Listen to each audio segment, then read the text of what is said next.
And I'm going to put my fingers here on the two talar heads.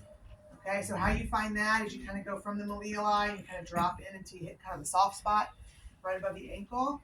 And then I gotta be right here. I'm sorry. If you want to shift a little, you might want to. When I invert her, I can very clearly feel the lateral talar head. The medial one is a lot harder to feel.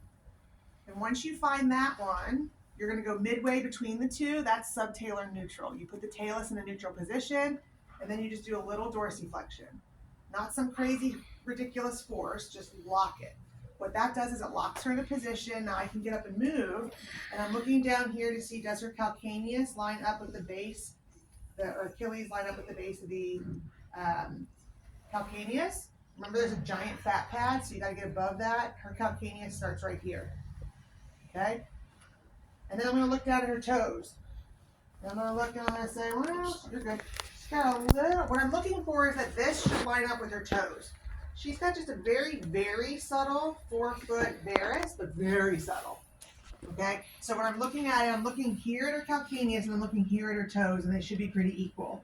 What I see on her is just very, very slightly. I'm seeing that the big toe, there's a little angle all the way down. Okay? How do you know if it's the big toe or if it's a plantar flex first ray? Plantar flex first ray, you look down and these metatarsal heads are all lined up, and then you just see this one sticking down a little. All right, so it looks like this. Versus with cat, there was a whole angle of the whole foot.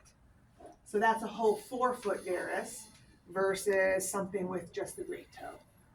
This is subtle. I don't expect you all to pick up on that necessarily. I want you to try to see if you can see anything. Sometimes you're like, wow, that's so obvious. And sometimes you're like, I don't see anything.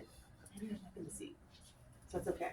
All right, so that's kind of how I would assess that. That's how orthotists will come in to see what angle they need to put on a post at times.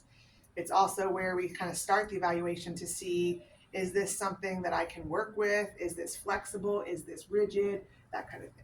Okay, so that's just a really quick assessment of subtalar neutral. Okay, Kat, can you sit up on